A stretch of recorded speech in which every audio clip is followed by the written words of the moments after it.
Bismillahirrahmanirrahim. Assalamualaikum warahmatullahi wabarakatuh. Perkenalkan, nama saya Rianti Sri Rahayu. Di sini saya akan menjelaskan jawaban hasil dari UAS Filsafat Dakwah.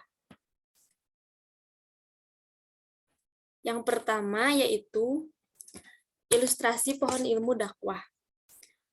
Di antaranya yang pertama ada akar yaitu syariat, diartikan sebagai sumber paling utama dalam perspektif ilmu dakwah. Dan yang kedua batang atau disebut dengan thoriqat, diartikan sebagai jalan atau petunjuk dalam ilmu dakwah. Yang ketiga daun atau hakikat, diartikan sebagai proses mengajak sebagai pelaksanaan pesan dakwah. Dan yang keempat, buah atau makrifat yang diartikan sebagai hasil akhir dari proses yang telah dijalankan dari ilmu dakwah. Yang kedua, yaitu sumber pesan dakwah. Yang pertama, ada Al-Quran.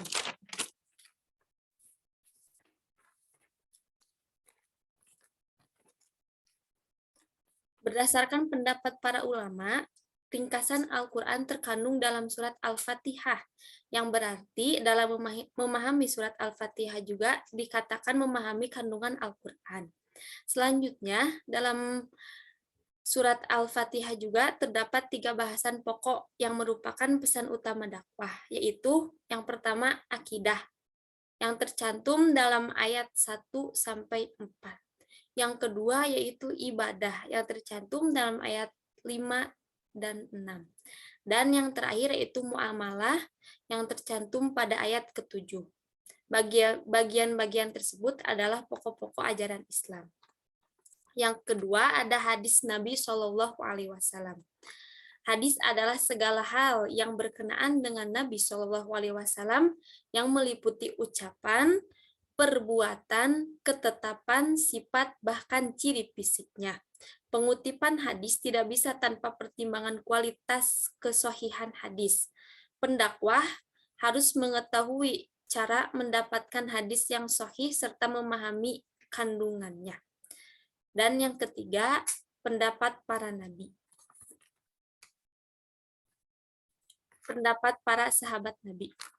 Dikarenakan kedekatan para sahabat dan proses belajar langsung kepada beliau, pendapat para sahabat Nabi memiliki nilai tinggi. Definisi para sahabat Nabi Shallallahu Alaihi Wasallam dibagi menjadi 2. Yang pertama sahabat senior dan yang kedua sahabat junior. Dan yang terakhir ada pendapat para ulama. Ada 2 macam pendapat para ulama, yaitu pendapat yang telah disepakati atau al-muttafaq alaih, dan pendapat yang masih diperselisihkan atau al-muttafaqih.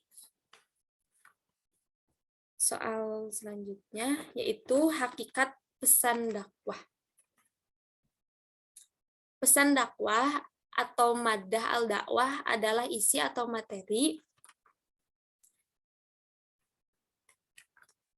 yang disampaikan oleh dai kepada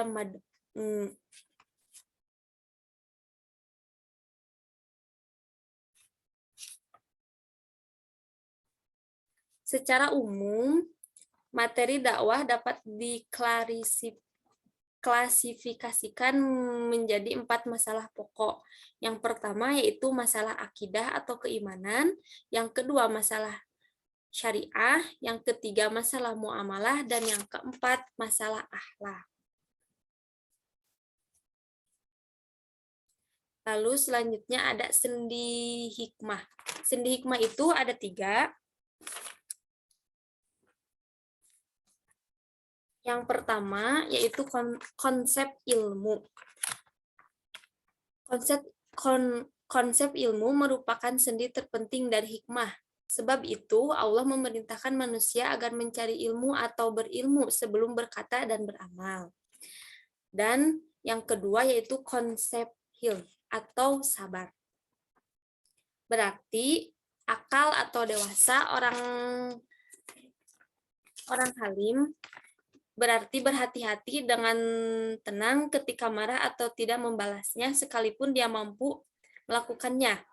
Sendihim ini sangat penting dalam dakwah bil hikmah karena dengan kesabaran yang tinggi seorang mampu menghadapi objek dakwah yang beragam karakter dan tingkat pendidikannya. Dan yang terakhir yaitu konsep al-anah atau berhati-hati. Melangkah pasti dengan tidak tergesa-gesa atau berhati-hati. Sifat al-anah ini perlu dimiliki oleh setiap dai dalam menyampaikan dakwah dengan penuh berhati-hati dalam berkata dan bersikap. Lanjut ke jawaban nomor 4, yaitu perbedaan akhlak dan etika. Yang pertama, akhlak.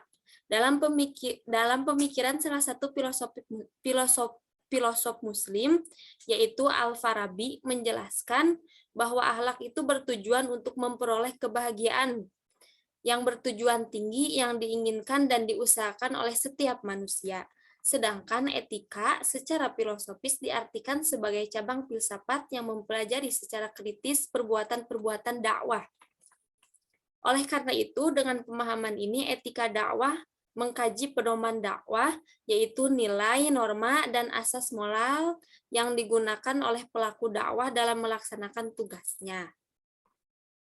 Jadi, perbedaan akhlak dan etika yaitu akhlak berpola pikir melalui Al-Quran dan hadis, sedangkan etika berpola pikir melalui akal dan pemikirannya. Dan jawaban yang terakhir yaitu analisis terhadap penjelasan yang dijelaskan oleh Dr. Asep Sodikin Maulana MAG. Yang pertama yaitu cara berfilsafat. Ada radikal, kritis, universal, dan sistematis. Dan yang kedua, kategori filsafat, yaitu logis. Logis tidak terikat pada hukum alam perbedaan, logis dan rasional, dan logis tidak terikat pada hukum alam. Adapun rasional akan terikat pada hukum alam. Yang ketiga yaitu hikmah pandangan filsafat. Yang pertama, orang yang kemudian diberikan keluasan ilmu, dan yang kedua, orang yang memahami supranatural bukan empiris. Yang keempat, ada dakwah.